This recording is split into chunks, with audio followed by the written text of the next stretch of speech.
We're back again for the last edition of 2020 of Maxim's Inside Track. What a year.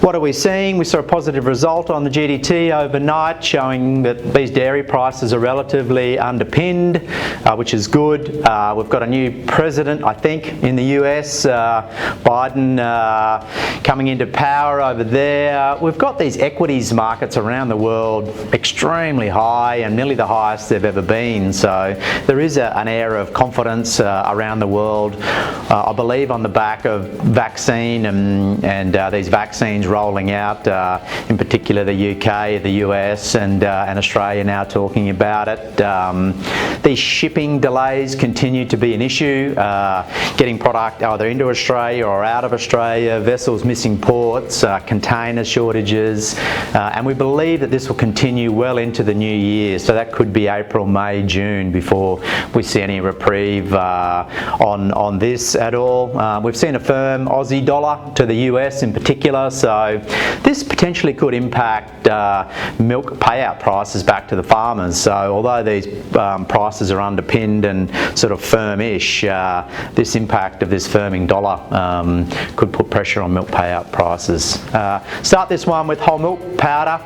Positive result with whole milk powder. I think it's underpinned by the milk price in China and that China demand, and we're also seeing some potential weather constraints in New Zealand. There has been some more moisture over there. However, if coming into the tail of the season it starts to dry out a little bit and volumes of whole milk powder or production of whole milk powder decrease, I'm probably a little bit more bullish whole milk powder than I was 2-3 months ago when milk was looking really strong in New Zealand. So yeah, China demand and potentially declining production in New Zealand, I think that it's underpinned and could be firmish for the next little while.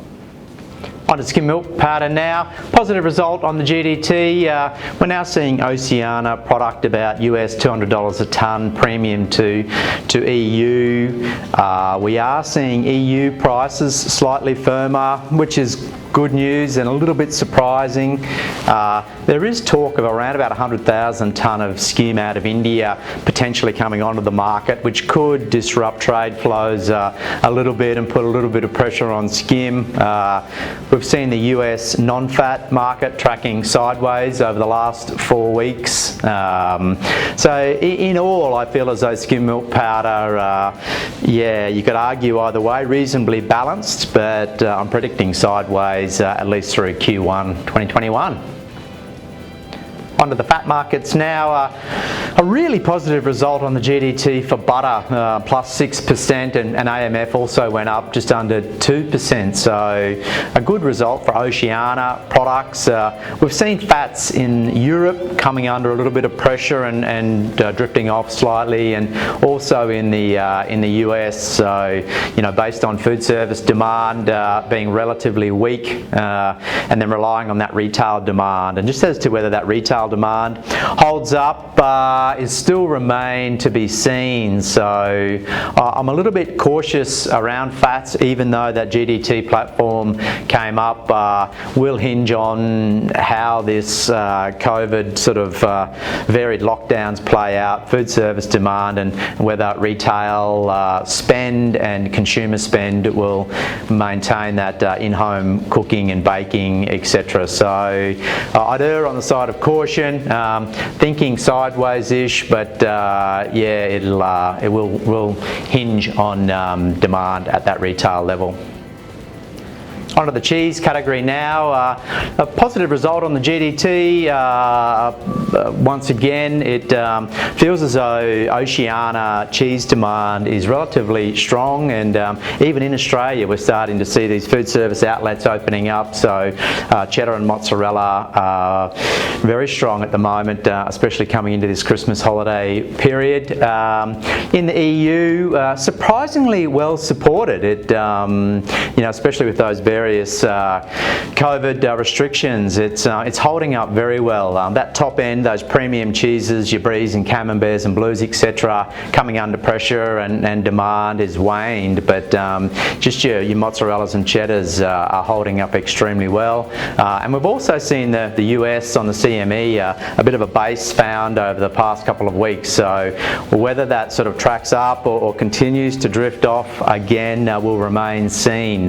With a change of government over there, it feels as though Congress is a little deadlocked in terms of whether they're going to offer some more government support to that lunchbox program and extend that further out. So it's a bit of a waiting game in the US as to where that cheese market heads. But relatively positively supported on cheddar mozzarella.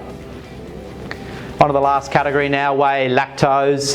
We've seen whey powder prices just tracking sideways at the moment. Still good China demand and relatively underpinned. Lactose coming off sort of June, July highs and starting to drift off a little bit. The proteins, as we've opened up in Oz, we have seen some good demand for your WPCs and WPIs. It'll remain to be seen. That US market is a significant market, and as they come into their winter months, whether they remain going to the gyms or they bunker down will remain to be seen, but they are a significant user of these products, so I'm suspecting these proteins will remain under a little bit of pressure for the coming period. That concludes Maxim's Inside Track. I hope you have all a wonderful Christmas, a happy New Year, stay safe over the holidays, and I look forward to working with you in 2021. Thank you.